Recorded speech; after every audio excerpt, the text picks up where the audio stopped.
നമസ്കാരം. ലോക സമാധാനത്തിന്റെ കാവൽക്കാരാണെന്ന് സ്വയം പ്രഖ്യാപിക്കുമ്പോഴും ഭൂമിയിലെ സകല ദുരന്തങ്ങളുടെയും പ്രഭവ കേന്ദ്രമായി അമേരിക്ക മാറിക്കൊണ്ടിരിക്കുന്ന കാഴ്ചയാണ് നമ്മൾ കണ്ടുകൊണ്ടിരിക്കുന്നത്. പശ്ചിമേഷ്യയിൽ ഇസ്രായേൽ എന്ന രാഷ്ട്രത്തെ ആയുധമാക്കി വളർത്തിയെടുത്ത് മേഖലയാകെ അസ്ഥിരപ്പെടുത്തുന്ന അമേരിക്കൻ തന്ത്രങ്ങൾ ലോകത്തെ ആകെ ഇരുട്ടിലേക്ക് നയിക്കുന്നു. സ്വന്തം സാമ്പത്തിക സൈനിക താല്പര്യങ്ങൾ സംരക്ഷിക്കാൻ വേണ്ടി ഏത് രാജ്യത്തെയും തകർക്കാനും ഏത് ജനതയെയും കൊന്നൊടുക്കാനും മടിയില്ലാത്ത അമേരിക്കൻ സാമ്രാജ്യത്വം ലോകത്തിന് തന്നെ ഒരു ശാപമായി മാറിയിരിക്കുന്നു. ഇറാനിലെ ഒരു സ്കൂളിന് നേരെ ടോമാ ഗ്രൂപ്പ് ക്രൂയിസ് മിസൈലുകൾ വർഷിച്ച് 175 നിരപരാധികളെ കൊന്നൊടുക്കിയ അമേരിക്കൻ ക്രൂരത ഇതിന്റെ ഏറ്റവും ഭീകരമായ ഉദാഹരണമാണ്. പിഞ്ചു കുഞ്ഞുങ്ങളുടെ ചോര വീണ മണ്ണിൽ നിന്ന് ആ കൊടും പാതകം നടത്തിയത് ഇറാൻ തന്നെയാണെന്ന് ലോകത്തോട് വിളിച്ചു പറഞ്ഞ അമേരിക്കൻ പ്രസിഡന്റ് ഡൊണാൾഡ് ട്രംപിന്റെ വാക്കുകൾ മാനവികതയ്ക്ക് നേരെയുള്ള വെല്ലുവിളി തന്നെയായിരുന്നു. എന്നാൽ സത്യം മൂടിവെക്കാൻ കഴിയില്ലെന്ന് തെളിയിച്ചുകൊണ്ട് അമേരിക്കൻ മാധ്യമങ്ങൾ തന്നെ ആ നുണക്കഥകൾ പൊളിച്ചടുക്കിയിരിക്കുന്നു.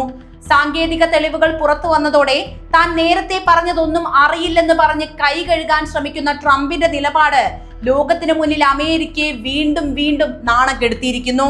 നുണകൾ കൊണ്ട് കോട്ട കെട്ടി സത്യത്തെ തടയാൻ ശ്രമിക്കുന്ന അമേരിക്കയുടെ ഈ ഇരട്ടത്താപ്പ് പശ്ചിമേഷ്യയെ ഒരു മഹാദുരന്തത്തിലേക്കാണ് തള്ളിവിടുന്നത്. ലോക സമാധാനത്തിന്റെ വക്താക്കളാണ് എന്ന് സ്വയം ചമയുമ്പോഴും തങ്ങളുടെ താല്പര്യങ്ങൾ സംരക്ഷിക്കാൻ ഇസ്രായേൽ എന്ന രാഷ്ട്രത്തെ ആയുധമാക്കി മേഖലയാകെ ഒരു യുദ്ധക്കളമാക്കി മാറ്റുകയാണ് അമേരിക്ക. ഏറ്റവും ഒടുവിലായിട്ട് പറയാനുള്ളത് ഇറാനിലെ ഒരു സ്കൂളിന് നേരെ നടന്ന മിസൈൽ ആക്രമണം മനുഷ്യ മനസ്സിനെ മരവിപ്പിക്കുന്ന ഒന്നായിരുന്നു എന്നതാണ്. കളിച്ചിരികളുമായി നടന്ന പിഞ്ചു കുഞ്ഞുങ്ങളെ കൊന്നുതള്ളിയ ആ മിസൈലുകൾക്ക് പിന്നിൽ അമേരിക്കയുടെ നേരിട്ടുള്ള കരങ്ങളാണ് എന്ന ഞെട്ടിപ്പിക്കുന്ന വിവരങ്ങൾ ഇപ്പോൾ പുറത്തു വന്നു കഴിഞ്ഞു. എന്നാൽ ഈ ക്രൂരത മറച്ചുവെക്കാൻ പച്ചക്കള്ളങ്ങൾ പ്രചരിപ്പിക്കാനാണ് അമേരിക്കൻ പ്രസിഡന്റ് മുതിർന്നിരുന്നത്. ആ കുഞ്ഞുങ്ങളുടെ ഖബറിന് മുന്നിൽ നിന്നുകൊണ്ട് ഈ ആക്രമണം നടത്തിയത് ഇറാൻ തന്നെയാണ് എന്നും അതിന്റെ പഴി തങ്ങളുടെ മേൽ കെട്ടിവെക്കുകയാണെന്നുമുള്ള വിചിത്രമായ വാദമാണ് അദ്ദേഹം ഉയർത്തിപ്പിടിച്ചത്. ഒരു രാഷ്ട്ര തലവനിൽ നിന്ന് വരാവുന്ന ഏറ്റവും വലിയ വഞ്ചനയായിരുന്നു ആ വാക്കുകൾ. പക്ഷേ സത്യം അധികകാലം മൂടിവെക്കാൻ കഴിയില്ലെന്ന് ഒരിക്കൽ കൂടി തെളിയിക്കപ്പെട്ടിരിക്കുന്നു. അമേരിക്കയിലെ തന്നെ പ്രമുഖ മാധ്യമങ്ങൾ നടത്തിയ അന്വേഷണങ്ങളിൽ ആ മിസൈലുകൾ അമേരിക്കയുടേതാണെന്ന് വ്യക്തമായിരിക്കുന്നു. തങ്ങൾ ചെയ്ത കൊടും പാതകം ഇറാന്റെ തലയിൽ കെട്ടിവെച്ച് മേഖലയിൽ കൂടുതൽ സംഘർഷം സൃഷ്ടിക്കാനായിരുന്നു അമേരിക്കൻ നീക്കം. സ്വന്തം മാധ്യമങ്ങൾ തന്നെ ഈ സത്യം പുറത്തു കൊണ്ടുവന്നതോടെ അന്താരാഷ്ട്ര തലത്തിൽ അമേരിക്ക പ്രതിരോധത്തിലായിരിക്കുകയാണ്. നിരപരാധികളായ കുഞ്ഞുങ്ങളുടെ രക്തത്തിന് മുകളിൽ കെട്ടിപ്പൊക്കിയ ഈ നുണക്കഥകൾ ലോകത്തിന് മുന്നിൽ അമേരിക്കയുടെ യഥാർത്ഥ മുഖം തുറന്നു കാണിക്കുന്നു. പശ്ചിമേഷ്യയിൽ ഇസ്രായേൽ എന്ന തമ്മാടി രാഷ്ട്രത്തെ വളർത്തിയെടുത്ത് ഇറാനെതിരെ തിരിച്ചുവിട്ട് മേഖലയാകെ അനിശ്ചിതത്തിന്റെ പടുകുഴിയിലേക്ക് തള്ളിവിടുകയാണ് അമേരിക്ക ഇത്ര നാളും ചെയ്തുകൊണ്ടിരുന്നത്. ലോകത്തെ ആകെ ഇരുട്ടിലാക്കാൻ അമേരിക്ക നടത്തുന്ന ഈ അതീശത്വ രാഷ്ട്രീയത്തിന്റെ ഏറ്റവും ഒടുവിലത്തെ ഭീകരവുമായ ഇരകളാണ് ഇറാനിലെ വിദ്യാലയത്തിൽ പിടഞ്ഞു മരിച്ച ആ പിഞ്ചു കുഞ്ഞുങ്ങൾ. ഫെബ്രുവരി 28 മാനവികതയ്ക്ക് മേൽ അമേരിക്ക പതിപ്പിച്ച കറുത്ത പാടായി ചരിത്രം ഇത് അടയാളപ്പെടുത്തും. അന്ന് ഒരു വിദ്യാലയത്തിന് മുകളിൽ അമേരിക്ക വർഷിച്ചത് മരണത്തിന്റെ ദൂതന്മാരായിരുന്ന ടോമാ ഗ്രൂപ്പ് ക്രൂയിസ് മിസൈലുകളായിരുന്നു. നിഷ്കളങ്കരായ കുഞ്ഞുങ്ങളുടെ മേൽ ഇത്തരത്തിലൊരു അസ്ത്രം പരീക്ഷിച്ചപ്പോൾ ഒറ്റ ശ്വാസത്തിൽ മരണം വിഴുങ്ങിയത് 175 മനുഷ്യ ജീവനുകളാണ്. നൂറുകണക്കിന് കുഞ്ഞു ഖബറുകൾ ഇന്ന് ഇറാന്റെ മണ്ണിൽ ഉയർന്നു നിൽക്കുന്നത് അമേരിക്കൻ ക്രൂരതയുടെ നിശബ്ദ സാക്ഷികളായിട്ടാണ്. തങ്ങൾ ചെയ്ത കൊടും പാതകത്തിന് യാതൊരു കുറ്റബോധവുമില്ലാതെ ആ കുഞ്ഞുങ്ങളുടെ ചോര ഉണങ്ങാത്ത മണ്ണിൽ നിന്ന് പച്ചക്കള്ളങ്ങൾ വിളിച്ചു പറയാൻ അമേരിക്കൻ പ്രസിഡന്റ് ഡൊണാൾഡ് ട്രംപിന് ഒരു നാണക്കേടും ഉണ്ടായിരുന്നില്ല. കൂട്ടക്കൊല നടത്തിയത് ഇറാൻ തന്നെയാണെന്നും അതിന്റെ പഴി അമേരിക്കയുടെ മേൽ കെട്ടിവെക്കുകയാണെന്നുമായിരുന്നു ട്രംപിന്റെ വിചിത്രമായ വാദം. എന്നാൽ അമേരിക്കൻ ഭരണകൂടം കെട്ടിപ്പൊക്കിയ ആ നുണക്കഥകൾ ഇപ്പോൾ ചീട്ടുകൊട്ടാരം പോലെ തകർന്നു വീണിരിക്കുകയാണ്. യുദ്ധം ആരംഭിച്ച് 5-ാം നാളായപ്പോഴേക്കും അമേരിക്കയുടെ ഇരട്ടത്താപ്പ് ലോകത്തിന് മുന്നിൽ വ്യക്തമായി. ആദ്യം അങ്ങനെ ഒരു ആക്രമണം നടന്നിട്ടില്ലെന്ന് പ്രതിരോധ സെക്രട്ടറി തറപ്പിച്ചു പറഞ്ഞു. സ്കൂൾ ആക്രമിക്കപ്പെട്ടോ എന്നതിനെ കുറിച്ച് തങ്ങൾക്ക് അറിവില്ലെന്നും വൈറ്റ് ഹൗസ് വക്താവ് നിസ്സംഗതയോടെ മറുപടി നൽകി. എന്നാൽ തൊട്ടു പിന്നാലെ സോഷ്യൽ മീഡിയയിലൂടെ ഈ ആക്രമണത്തിന്റെ ഉത്തരവാദിത്തം ഇറാന്റെ മേൽ ചാർത്തിക്കൊണ്ട് വലിയ തോതിലുള്ള വ്യാജ പ്രചാരണങ്ങൾ അമേരിക്ക ആരംഭിച്ചു. ലോകത്തിന്റെ കണ്ണിൽ പൊടിയിടാൻ ആസൂത്രിതമായ നീക്കങ്ങളാണ് അവർ നടത്തിയത്. പക്ഷേ അമേരിക്കൻ മാധ്യമങ്ങൾ തന്നെ നടത്തിയ അന്വേഷണത്തിൽ സത്യം പുറത്തു വന്നു. ആ വിനാശകരമായ മിസൈലുകൾ അമേരിക്കയുടേതായിരുന്നു എന്ന് തെളിവുകൾ സഹിതം സ്ഥിരീകരിക്കപ്പെട്ടു. സ്വന്തം ആയുധ കച്ചവടത്തിനും പശ്ചിമേഷ്യയിലെ മേധാവിത്വത്തിനും വേണ്ടി പിഞ്ചു കുഞ്ഞുങ്ങളെ വരെ കൊന്നുതള്ളാൻ മടിക്കാത്ത അമേരിക്കൻ സാമ്രാജ്യത്തിന്റെ തനി നിറമാണ് ഇവിടെ വെളിവാക്കപ്പെട്ടത്. ഇസ്രായേലിനെ മുൻനിർത്തി ഇറാനെ തകർക്കാൻ ശ്രമിക്കുന്ന അമേരിക്കൻ നീക്കങ്ങൾ ലോകത്തെ മൂന്നാം ലോക മഹായുദ്ധത്തിന്റെ വക്കിലേക്കാണ് എത്തിച്ചിരിക്കുന്നത്. സത്യം പുറത്തു വന്നതോടെ ലോക മനസാക്ഷിക്ക് മുന്നിൽ അമേരിക്കയും പ്രസിഡന്റ് ട്രംപും ഇന്ന് പ്രതിക്കൂട്ടിൽ നിൽക്കുന്നു. നുണകൾ കൊണ്ട് എത്ര മറച്ചു വെച്ചാലും ആ പിഞ്ചു കുഞ്ഞുങ്ങളുടെ ചോര അമേരിക്കയുടെ കൈകളിൽ നിന്ന് മാഞ്ഞു പോകില്ലെന്ന് ഈ അന്വേഷണ റിപ്പോർട്ടുകൾ അടിവരയിട്ട് പറയുന്നുണ്ട്. വൈറ്റ് ഹൌസിന്റെ ഔദ്യോഗിക വിശദീകരണങ്ങളെ പാടെ തള്ളിക്കൊണ്ട് റോയിറ്റേഴ്സ് പുറത്തുവിട്ട റിപ്പോർട്ടാണ് സത്യത്തിന്റെ ആദ്യ കിരണങ്ങൾ ലോകത്തിന് നൽകുന്നത്.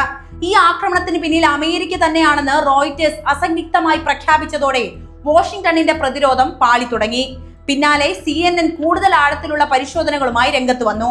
സാറ്റലൈറ്റ് ദൃശ്യങ്ങളും ആക്രമണ സ്ഥലത്തെ വീഡിയോകളും ശാസ്ത്രീയമായി വിശകലനം ചെയ്ത ന്യൂയോർക്ക് ടൈംസ് സ്കൂളിന് മേൽ പതിച്ചത് അമേരിക്കൻ മിസൈലുകൾ തന്നെയാണെന്ന് ഉറപ്പിച്ചു പറഞ്ഞു. ഇതോടെ ലോകത്തെ വിശ്വസിപ്പിക്കാൻ ശ്രമിച്ച ട്രംപിന്റെ നുണക്കഥകൾ വെറും ജൽപ്പനങ്ങളായി മാറി. ഇറാനിലെ പിഞ്ചു കുഞ്ഞുങ്ങളെ കൊന്നൊടുക്കിയ ആ മിസൈലുകൾ ഇറാന്റെ കൈവശമുണ്ട് എന്നായിരുന്നു ട്രംപിന്റെ ഏറ്റവും വലിയ വാദം. എന്നാൽ സാമാന്യ ബുദ്ധിയെ പരിഹസിക്കുന്ന ഒന്നായിരുന്നു ആ പ്രസ്താവന എന്ന് മാത്രം. അമേരിക്കൻ പ്രതിരോധ കമ്പനികൾ നിർമ്മിക്കുന്ന അതീവ സുരക്ഷാ പ്രാധാന്യമുള്ള ഈ മിസൈലുകൾ അമേരിക്കയുടെ വിശ്വസ്തരായ സഖ്യകക്ഷികൾക്ക് മാത്രമേ കൈമാറാൻ അനുവാദമുള്ളൂ. ഇറാൻ അമേരിക്കയുടെ സഖ്യകക്ഷിയല്ലെന്ന് മാത്രമല്ല, അവരുടെ പ്രധാന ശത്രുപക്ഷത്തുള്ള രാജ്യവുമാണ്. അങ്ങനെ ഒരിടത്ത് അമേരിക്കൻ നിർമ്മിത മിസൈലുകൾ എങ്ങനെ എത്തുമെന്ന ചോദ്യത്തിന് മുന്നിൽ ട്രംപിന് മറുപടിയില്ല.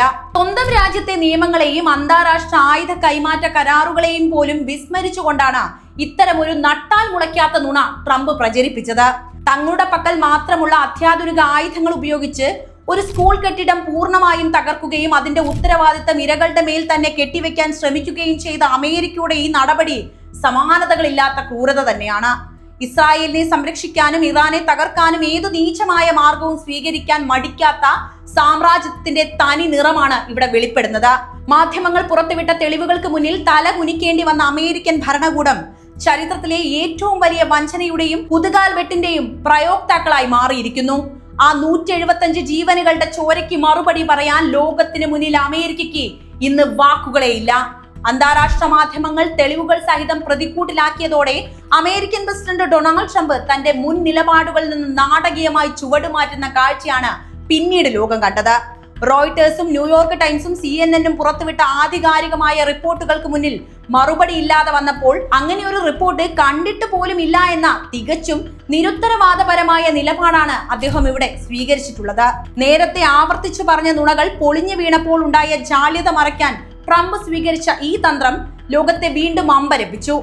ഒരു വിദ്യാലയത്തിന് നേരെ നടന്ന മിസൈൽ ആക്രമണത്തെക്കുറിച്ചും അതിൽ കൊല്ലപ്പെട്ട 175 നിരപരാധികളെ കുറിച്ചും ലോകമാകെ ചർച്ച ചെയ്യുമ്പോഴാണ് പ്രസക്തമായ ആ അന്വേഷണ റിപ്പോർട്ടുകളെ കുറിച്ച് തനിക്ക് അറിവില്ലെന്ന് ഒരു രാജ്യത്തിന്റെ തലവൻ, അതും അമേരിക്കയുടെ തലവൻ പ്രഖ്യാപിക്കുന്നത്. ഇത് കേവലം ഒരു ഒഴിഞ്ഞുമാറൽ മാത്രമല്ല, മറിച്ച് ആ പിഞ്ചു കുഞ്ഞുങ്ങളുടെ മരണം ആഘോഷമാക്കുന്ന ക്രൂരമായ നിസ്സംഗത കൂടിയാണ്. ഇറാന്റെ കൈവശമുള്ള മിസൈലുകളാണ് ആക്രമണത്തിന് ഉപയോഗിച്ചത് എന്ന വാദം ശാസ്ത്രീയമായി തകർന്നതോടെ ട്രംപിന് മുന്നിൽ മറ്റു വഴികളില്ല. അമേരിക്കൻ സഖ്യകക്ഷികൾക്ക് മാത്രം ലഭ്യമാകുന്ന ടോമ ഗ്രൂപ്പ് ക്രൂയിസ് മിസൈലുകൾ എങ്ങനെ ഇറാന്റെ കൈകളിലെത്തി എന്ന ചോദ്യത്തിന് യുക്തിഭദ്രമായ മറുപടി നൽകാൻ വൈറ്റ് ഹൌസിന് കഴിഞ്ഞില്ല. തങ്ങളുടെ സൈനിക രഹസ്യങ്ങളും ആയുധ സാങ്കേതിക വിദ്യയും ഇസ്രായേലിനെ പോലെയുള്ള സഖ്യകക്ഷികൾക്ക് വേണ്ടി പശ്ചിമേഷ്യയിൽ ദുരുപയോഗം ചെയ്യുന്നത് പിടിക്കപ്പെടുമ്പോൾ ഉണ്ടായ പരിഭ്രാന്തിയാണ് ട്രംപിന്റെ പുതിയ പ്രസ്താവനകളിൽ നിഴലിക്കുന്നത്. സത്യം കൺമുന്നിൽ തെളിഞ്ഞു നിൽക്കുമ്പോഴും അത് കണ്ടില്ല എന്ന് നടിക്കുന്നത് ഇരകളോടുള്ള വഞ്ചനയാണ്. സ്വന്തം മാധ്യമങ്ങൾ തന്നെ സത്യം വിളിച്ചു പറയുമ്പോൾ അത് നിഷേധിക്കുന്നത് ജനാധിപത്യ മൂല്യങ്ങളുടെ നഗ്നമായ ലംഘനവും. അമേരിക്കൻ സാമ്രാജ്യത്വം പശ്ചിമേഷ്യയിൽ വിതയ്ക്കുന്ന ഈ വിനാശകരമായ രാഷ്ട്രീയത്തിന് കാലം മറുപടി നൽകുമെന്ന കാര്യത്തിൽ സംശയമില്ല. ഖബറുകളിൽ ഉറങ്ങുന്ന 175 ജീവനുകൾക്ക് നീതി ലഭിക്കണമെങ്കിൽ ലോകരാഷ്ട്രങ്ങൾ ഈ കൊടും ചതിക്കെതിരെ ഒരേ സ്വരത്തിൽ പ്രതികരിക്കേണ്ടതുണ്ട്. യുദ്ധം അവസാനിക്കുക തന്നെ വേണം. അതിനൊപ്പം തന്നെ അമേരിക്കയുടെ സാമ്രാജ്യത്വ താല്പര്യങ്ങൾ പശ്ചിമേഷ്യയിൽ ഇല്ലാതാവുകയും വേണം. ഈ വിഷയത്തിലെ നിങ്ങളുടെ അഭിപ്രായങ്ങൾ എന്തു തന്നെയായാലും കമന്റ് ബോക്സിൽ എഴുതൂ. മറ്റൊരു വീഡിയോയുമായി വീണ്ടും എത്താം. നന്ദി.